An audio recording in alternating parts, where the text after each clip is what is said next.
everybody, it is beautiful sunny morning here. We had rain overnight, no frost. I have my bucket of buttermilk here, left over from the butter making 2 days ago. It's Monday now, Monday morning. So I am just going to the chickens and I'm going to give them this buttermilk to drink. Really high in protein. And it can be useful for us just to be making things. We make pancakes out of it, but I'll be butter making tomorrow and we're not having pancakes today. I haven't tried things like buttermilk biscuits. I have tried it in things like a boulanger, dauphinoise kind of potato. So I really just use the buttermilk, the leftover buttermilk. For those of you not familiar what buttermilk is, you make you whip the cream, agitate the cream, and then that separates into the fat solids and what's left over, and what's left over is the buttermilk. And that's true buttermilk, not the stuff that you buy in the shops.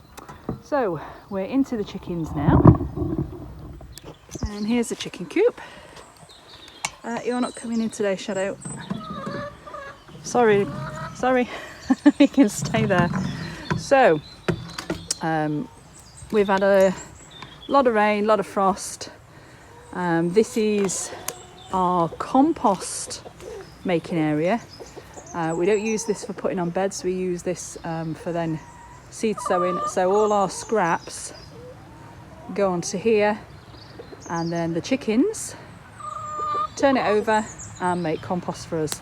So it is, because we've had a lot of rain at the moment, it is a little bit wet underfoot, so we are letting the chickens have access to the pasture at the moment.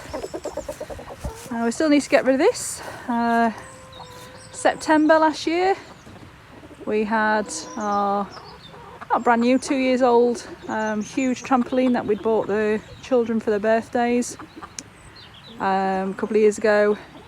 Literally swept up, and it's a heavy thing, swept up by winds from the storm and taken right down to that end of the pasture. Had to drag it back, and probably August actually, and we used it as a shelter for the sheep. But after winter it's completely collapsed now, it's a bit worse for wear. So anyway, I digress. What I'm looking for is these old containers, and yes, I know you like it and you want it, but you're gonna have to wait. So I'll completely flip these over,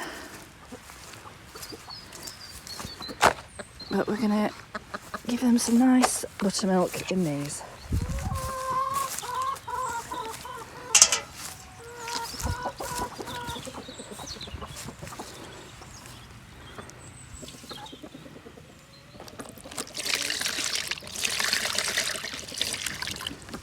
That's on a slope.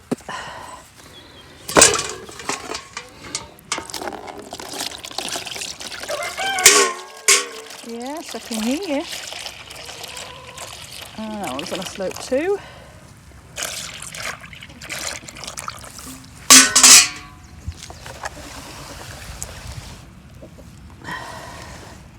That's a bit better. So the chickens over the course of the morning or so will drink that, and it just gives them a bit of extra protein. They like it, hopefully.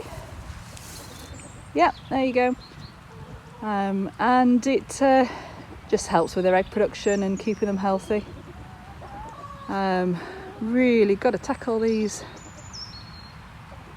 burdock, I think it is there at the side of this coop.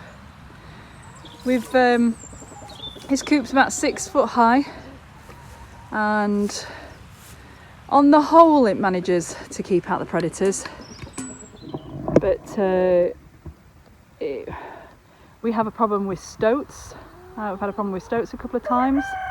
The foxes are the worst, because it's such a big coop. They dig underneath, so we have coming out from the fence here Last year we shored up, we did have about 30 centimetres of mesh chicken wire that was buried into the ground. When we first did this, it wasn't enough, the fox got under.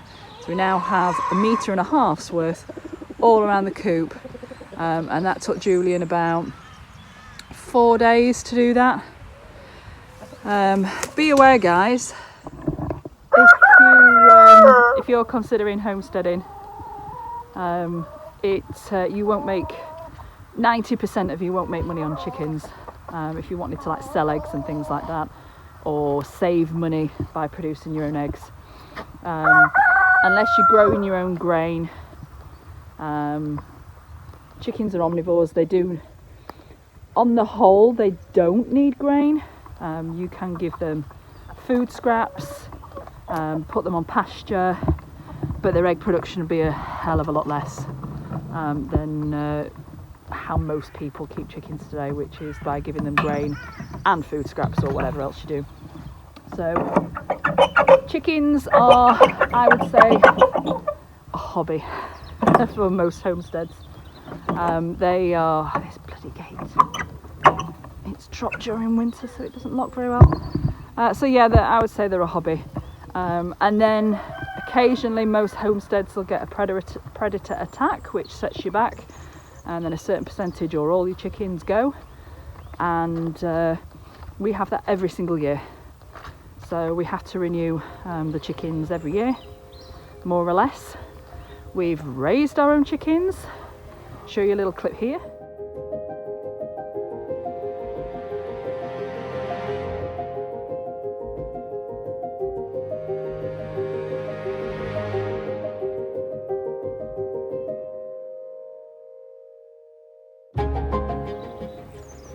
And what ended up happening is we ended up getting nearly all males. So at one point we had like 7 cockerels in the coop. We've given loads of cockerels away, but the one thing most people don't want is cockerels, so there's no shortage of cockerels in this part of rural France, so people giving them away. So yeah, and then yeah, it's not easy. It's not easy doing the whole chicken thing. They're not unless you've got your own like little good hatchery going, they're not sustainable in that way, from a profit point of view. Anyway, but we like them. We give them organic grain. As you see, we give them cottage cheese. We give them buttermilk and milk. We give them all our food scraps from the compost. They do go out on pasture as well. So we give them a whole big mix. So we hope that our eggs are really healthy. Certainly the yolks are sort of like the most orange I've ever seen. And that does change throughout the seasons as well. It's more in spring and early summer and autumn. They're like that. If you've got a chicken that's more than a year old, it will then stop laying most of the time in summer in the heat, and it will molt. It will shed its feathers. So right now, as we speak, Julian is going to our local garden centre, which is like an agricultural garden centre really, and he is going to pick up some rescue hens. I'm not sure entirely where they come from, but they're ex-commercial chickens, 18 months to 2 years old, and we bought some the other day, 8 chickens or 6, can't remember, but they're laying really, last week they were laying really well, and they're in quite good condition as well. So to say that we lose our chickens every year, most of the time, a huge proportion of them to predator attacks. They are like €5 each, and that's because from a commercial perspective they're not laying probably every day now. They're not laying as often, so they just don't become profitable for the commercial egg layers, the commercial farms. So rather than being culled, they're then sold to our local garden centres in different areas, probably all over France this happens, and yeah, that's what Julian's doing this morning. Look at the state of you. You are one sorry chicken. This is one of the rescue chickens that Julian's got. So hopefully in a couple of months we'll be able to report back that these are in a lot better health than they appear to be now. You can see how the comb is flopped over. That is a classic sign of being in a cage. And missing lots of feathers.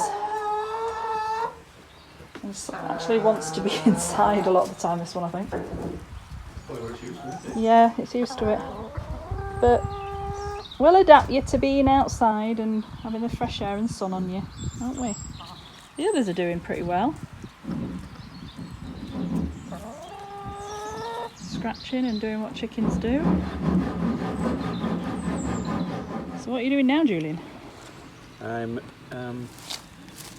repairing the hole in the fence that the chickens have found. Escaping. They were just over by the caravan there, trying to move in. And we couldn't figure out how they got out, but there's a tiny hole here, and as we drove them towards the fence, they all hopped through one by one, didn't they? Yeah. It's so funny. Didn't have my my phone on me to film it though, but we're doing a makeshift repair, and hopefully it won't be chicken freedom and Fox's lunch.